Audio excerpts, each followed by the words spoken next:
Les amis, 2 minutes dans cette vidéo pour vous parler un petit peu du sponsor et partenaire de cette vidéo, Carly. C'est un petit dongle, grand comme ça, qui fonctionne avec votre smartphone, Android et Apple. Et ça permet tout simplement de pouvoir diagnostiquer les voitures. Mais pas que diagnostiquer, pouvoir aussi rajouter des options via l'électronique de la voiture. Ça marche principalement sur les véhicules allemands. BMW, Audi, ça fonctionne avec d'autres véhicules. Je vous laisse aller vous renseigner sur la liste de véhicules compatibles directement sur le site Carly.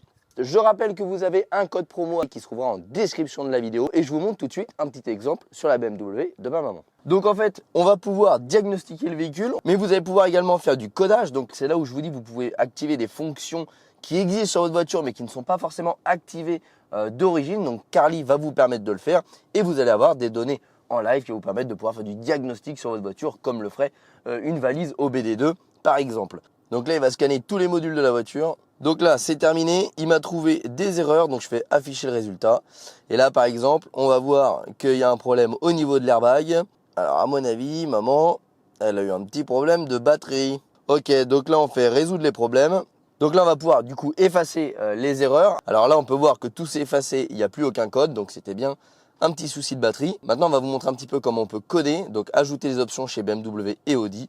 Donc là, c'est très simple, on scanne la voiture. On a différents modules, donc là, ça va vraiment dépendre de la voiture. Plus la voiture va être récente, plus on va avoir de modules d'accès.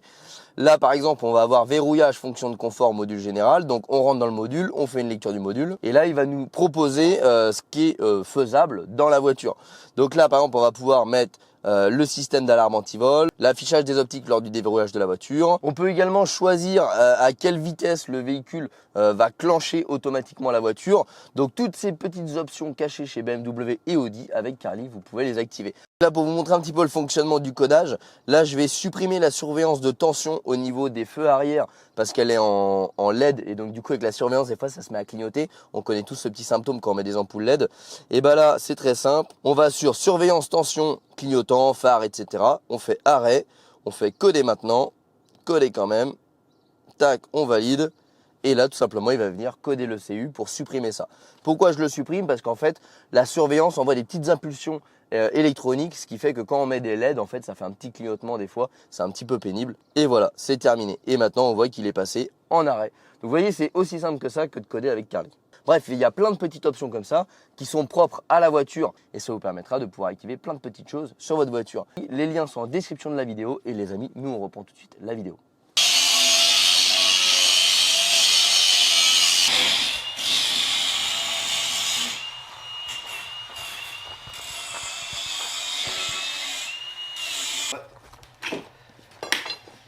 Salut à tous les amis, j'espère que vous allez bien.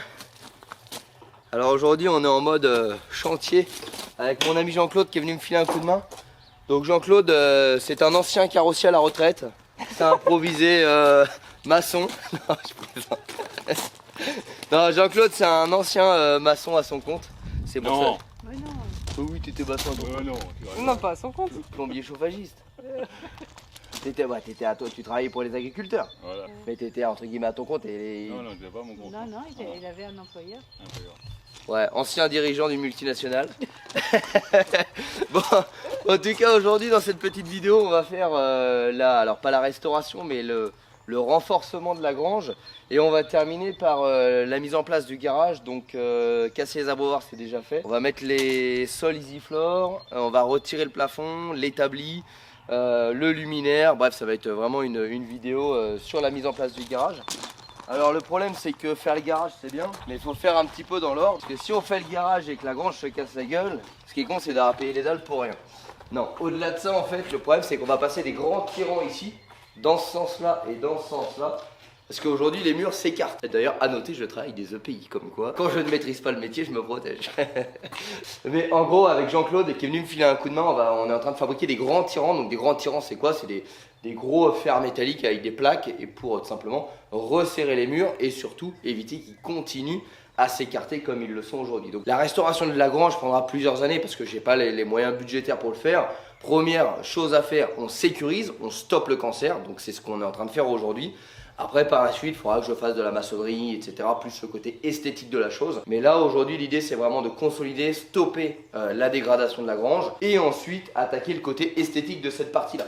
Donc ici ils avaient mis un plafond dégueulasse. Donc on va tout arracher selon l'état du plancher là-haut. Soit on laisse le plancher, soit je retire le plancher pour voir la charpente. Parce que accessoirement c'est plus joli de voir une charpente que de voir un plancher tout pourri. Donc ça va être un petit peu la surprise du chef. On va mettre les dalles au sol couleur de la voiture. On va poser l'établi qui est dispo sur Easy Garage. Donc vraiment l'idée c'est de faire le concept Easy Garage, donc notre société. Poser également un luminaire en nid d'abeille. Donc l'idée c'est de transformer cet espace là pour que ça devienne le garage secondaire de la chaîne GLB. Mais avant la partie esthétique, on a quand même la partie structurelle. Et pour ça Jean-Claude est venu me filer un coup de main. Donc on va vous filmer quelques petites étapes. Donc là on a acheté du gros fer à béton de 20 mm. Donc voilà du gros bébé. Dessus on va souder des tiges filetées en 24 mm. Et vous voyez ça fait des longueurs de tirant là, juste la largeur, hein, même pas la longueur, on est à 10,60 m de largeur. Et dessus on va venir avec des grosses croix. Voilà, ça va venir en grosse plaquée là. Les tiges vont traverser le bâtiment. Et avec les gros écrous on va venir en gros resserrer pour recoller les différents murs de la grange. Et au-delà de les recoller, comme je vous dis, c'est surtout éviter qu'ils continuent à s'écarter. Parce que là on peut bien voir que déjà ça s'est écarté de 10 cm à peu près. Mais pour ça, étant donné que je ne suis pas du tout du métier, j'ai préféré me faire accompagner. Donc Jean-Claude était venu me donner son avis sur comment on pouvait consolider la grange. Mais étant donné que Jean-Claude, il est quand même à la retraite, j'aimerais bien qu'il profite un peu de sa retraite. Du coup, j'avais fait venir un ami qui est maçon, qui devait me le faire. Et puis, du coup, Jean-Claude m'a dit, oh, laisse tomber, j'en ai filé un coup de main. Donc nous voilà partis, en train de faire les tirants. Donc on s'y attelle. Donc là, on a commencé à préparer. On meule les surfaces parce que sur les tiges filetées il y a du galva, donc le galva ça soude pas. Sur les fers à béton il y a une espèce de revêtement, donc c'est pareil, on les meule. Donc là ça y est, c'est fini, maintenant place à la soudure. Donc là on doit en passer 6, 7, 8, 9, 10 tirants. Voilà. Donc avec ça, elle va être tyrannée. Alors ça c'est ça, MMA, électrode. On est sur de l'électrode 3,2. Et 3,2 toc toc toc. Bon, je te dis direct, je suis pas un expert soudeur. Bon allez, vas-y mon patron. Moi je colle.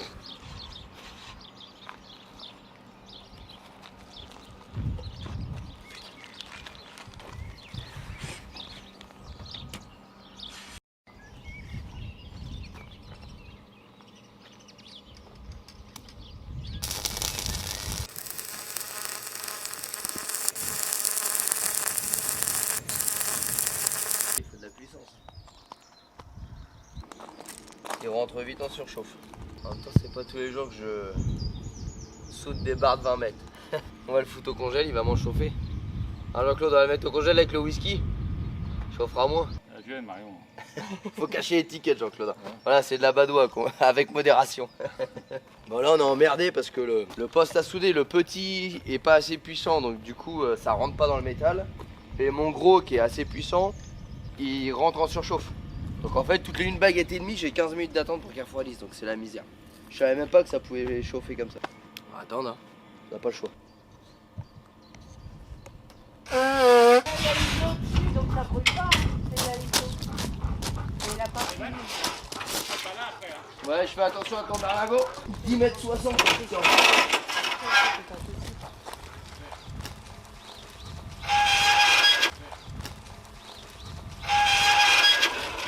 Attends, je l'ai plus, je monte. Vas-y. Comment? Attends, je grimpe.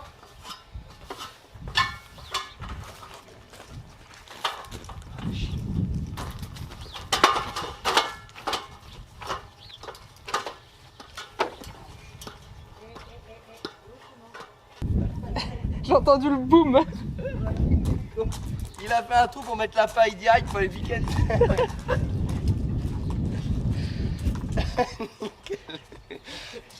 Oh l'équipe, je te jure.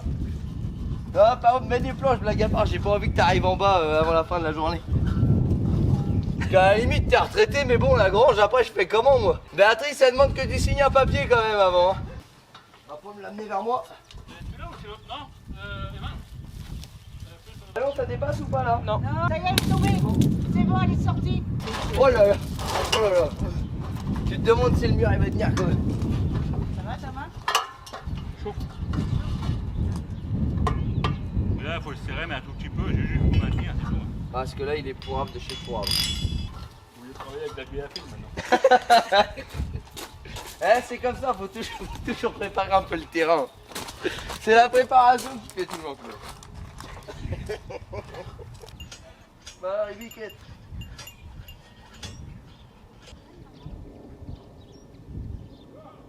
Vas-y, moi, tu peux tendre. Hein.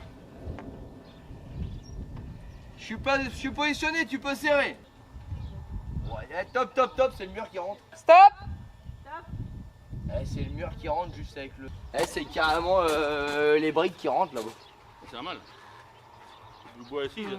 Non mais après là c'est bon, on va l'arrêter là. Là c'est normal. Moi c'est pas mon métier, mais quand il y a les briques qui rentrent dans le mur, je me dis qu'il y a peut-être un problème.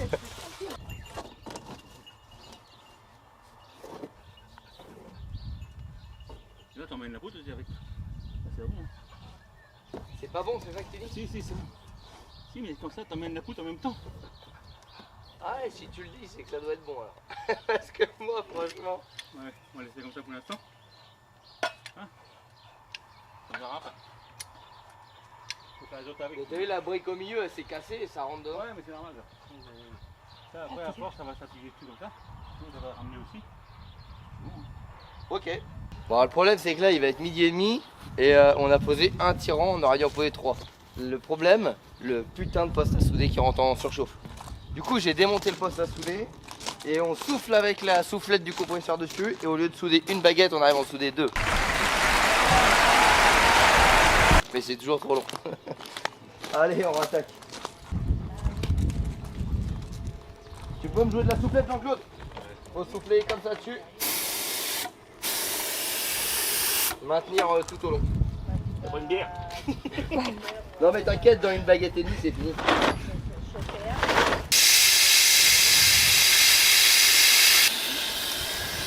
Bon, je remercie quand même le chaudronnier qui nous a fait les clés de tyran, qui nous a prêté son poste à souder qui est petit mais qui soude. Ça nous fait bien gagner du temps en fin de journée. Obligé de mettre ça pour les petites mains à Jean-Claude. Il a des mains de bébé. Quand il touche les fers comme ça lui brûle la peau.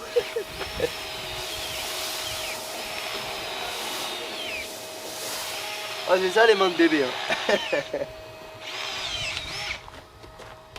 Ouais, je dis, je suis obligé de mettre un peu d'eau pour tes mains de bébé. Ouais, bah oui, attends. On a eu un petit souci technique tout à l'heure, ça n'avait pas assez refroidi, il a pris la main. Quand il a pris la barre dans la main, il s'est brûlé. Hein. Bon, ce qu'il faut retenir, c'est qu'à l'issue de la réparation, je serai toujours une brêle en maçonnerie, mais je serai un expert de la soudure. Allez, ça c'est bon.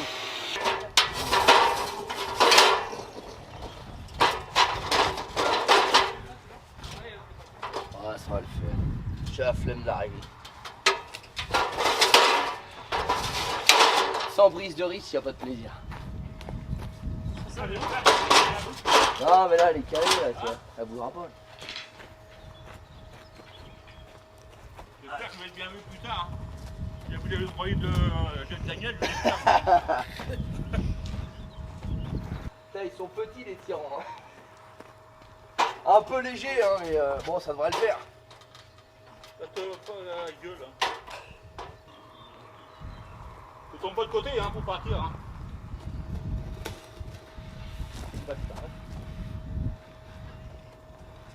Allez. Oula. Ouais, pardon.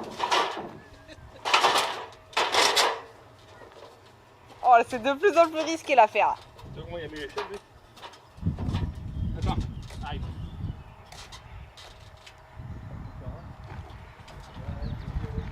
Ils aiment le risque hein.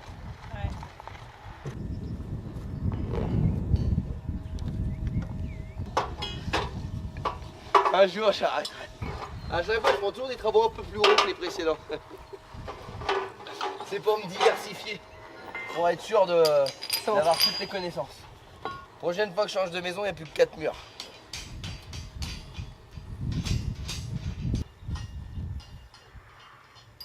On va en faire, mais pas trop. Hein. J'aime bien le... Oh, t'avais dit, t'as vu, heureusement que personne. J'aime bien le... Oh, c'est bon, ça a craqué. Du coup, faut pas en faire trop.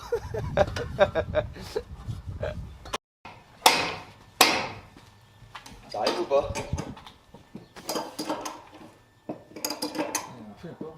Allez, non.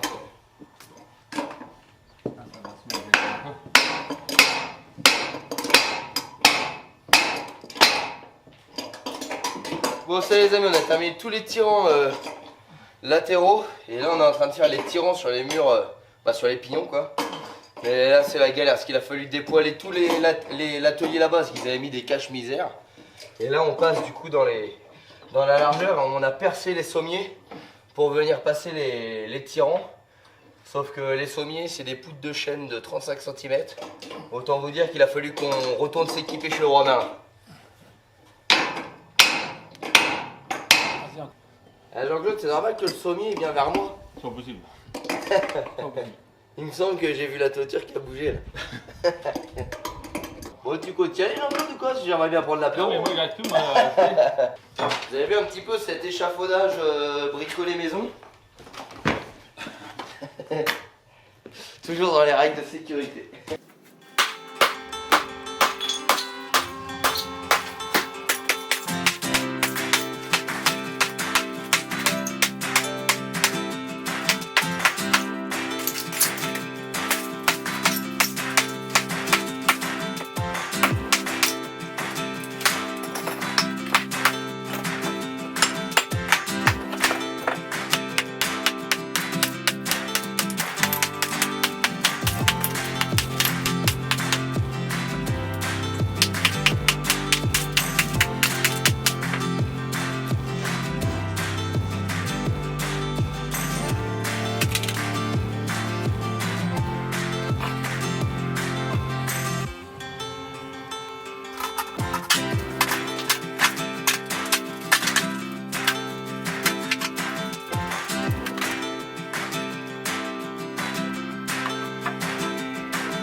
Bon, là on attaque le 3e jour. Pour vous expliquer, là on a posé tous nos tirants. En gros, soit je laissais le bois comme ça, soit je laissais les poutres apparentes. Alors le plancher qui est au-dessus est vraiment pas très frais. On voit il y a des endroits, notamment ici, où c'est pourri, du coup c'est percé. Le problème c'est qu'aujourd'hui la grange fait 240 mètres carrés en surface plancher. Refaire le parquet sans parler des madriers et tout à changer, juste refaire le sol, c'est à peu près 6500, 7000 euros de matériaux. Clairement, j'ai pas le budget. Donc, dans un premier temps, j'ai préféré garder un petit peu le côté vieille grange, donc avec les pierres un petit peu abîmées, avec la patine. On va refaire l'extérieur, mais on va conserver au maximum cette patine à l'intérieur, budgétaire et style. Par contre, on va virer du coup tout ce coffrage qui a été mis. Et ce coffrage-là, il a été mis pourquoi? Parce qu'en fait, il y a des petites percées dans la toiture là-haut. Ce qui fait que quand il y a des fortes pluies, l'eau traverse. Et c'est d'ailleurs pour ça qu'on a des trous ici. Mais en fait, ça résout pas le problème. C'est-à-dire que ça, c'est un cache-misère. Si on veut résoudre le problème, il faut réparer la toiture. Donc du coup, plutôt que de refaire un plancher, je vais mettre cet argent-là plutôt dans une réparation partielle de la toiture pour ne plus avoir d'entrée de pluie, pour préserver la charpente. Et plus tard, quand j'aurai les sous, je referai tout ça. Donc là, l'idée, c'est de virer tout ce cache-misère. D'une, pour y voir plus clair. Deux, pour donner un aspect plus joli. Je ne vais pas refaire la peinture, etc. Il y a un budget de malade et en plus, il y a une poutre d'eau qu'il faut changer. Par contre, on va les balayer propres. On va retirer toute la poussière pour laisser la patine, laisser le vieux plancher, mais avoir un espace propre pour que quand on garde les voitures, il n'y ait pas des toiles d'araignée, de la poussière, du foin, etc. qui tombent. Donc là, objectif, on dégage toutes ces places.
Bon donc ça les amis, ça se termine pour le retrait du plafond. Donc là en gros l'idée c'est que vous voyez allez on va dire il y avait 2/3 des bouts de bois qui étaient vraiment pourris. Donc l'idée c'était plutôt que d'avoir une vue sur les bouts de bois pourris, d'avoir plutôt une vue sur cette magnifique charpente d'époque en chêne massif qui a un certain cachet, notamment dans les vieux bâtiments comme ça, c'est super joli. Donc l'idée c'était d'avoir vraiment cet effet de hauteur et surtout d'avoir quelque chose de plus esthétique.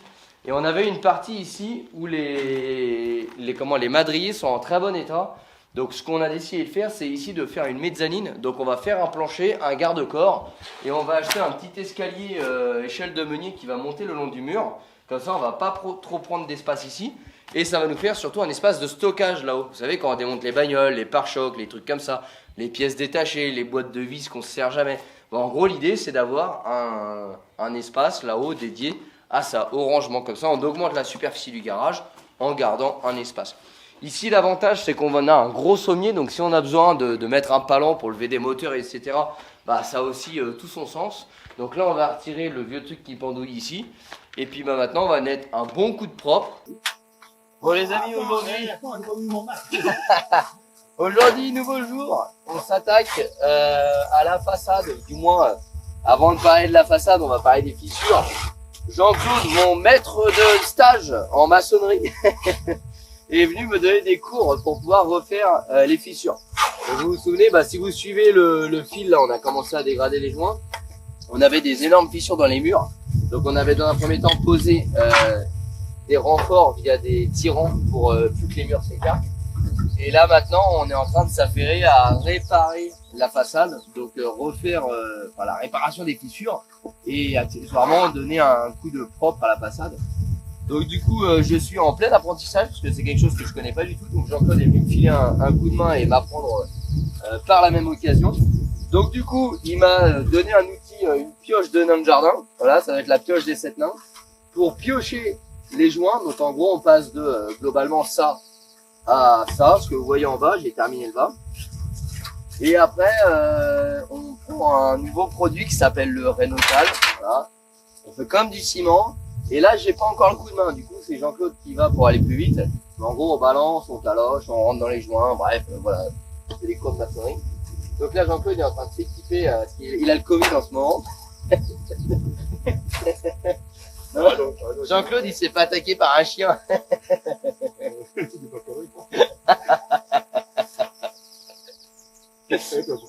Bon, en tout cas, mais... merci Jean-Claude de ton coup de main. Parce que moi, c'est vraiment quelque chose que je connais pas. Alors, monter des ronds d'agglo, je sais faire. Il y a des trucs que je sais faire, mais il y a des trucs que je sais pas faire. Et là, en l'occurrence, j'ai jamais fait ça, donc du coup, je ne sais pas faire. Et clairement, je m'y serais très mal pris, puisque quand Jean-Claude m'a dit comment faire, je t'aurais montré comment j'aurais fait. Et du coup, c'était pas la bonne technique. Donc en tout cas voilà, je suis en plein apprentissage et alors on pourra pas faire toute la grange, encore moins tout d'un coup, je vais la faire au fur et à mesure, ça prend énormément de temps. Mais l'idée c'est qu'on s'affaire d'abord aux fragilités de la bâtisse, donc tout ce qui est fissure, en l'occurrence c'est ce qu'on attaque là, et tout ce qui est mur qui est érodé par la pluie. Et une fois que je dirais tout ce qui va être ultra important de faire sera fait, bah, au fur et à mesure tous les week-ends je reprendrai petit morceau par petit morceau et on arrivera à une grange neuve ou presque neuve. Et là, on est en attente du couvreur. Donc les amis, nous, on s'affaire au boulot.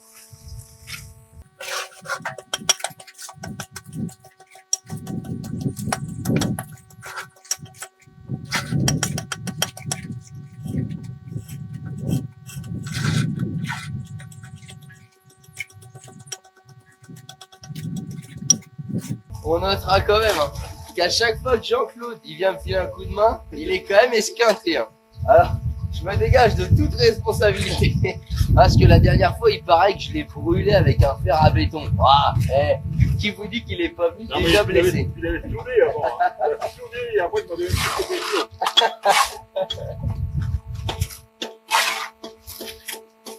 C'est ça, il s'est fait attaquer par un chihuahua, Jean-Claude, il est un peu esquinté. Étape décisive pour le garage, ça va être totalement transformé. Je dirais même il y a 2 étapes décisives. On va poser le revêtement de sol. Donc là, je me fais de la propre pub, bien évidemment. easygarage.fr. Et vous pourrez retrouver tout l'aménagement de votre sol et de vos luminaires. En gros, l'aménagement complet du garage. Donc ça, c'est une société qui est à nous.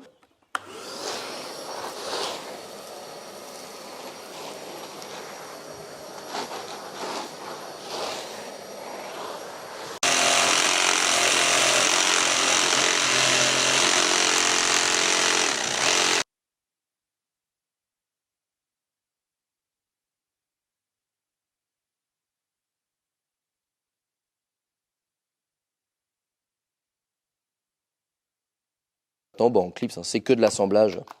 Voilà, c'est hyper simple. C'est du Lego.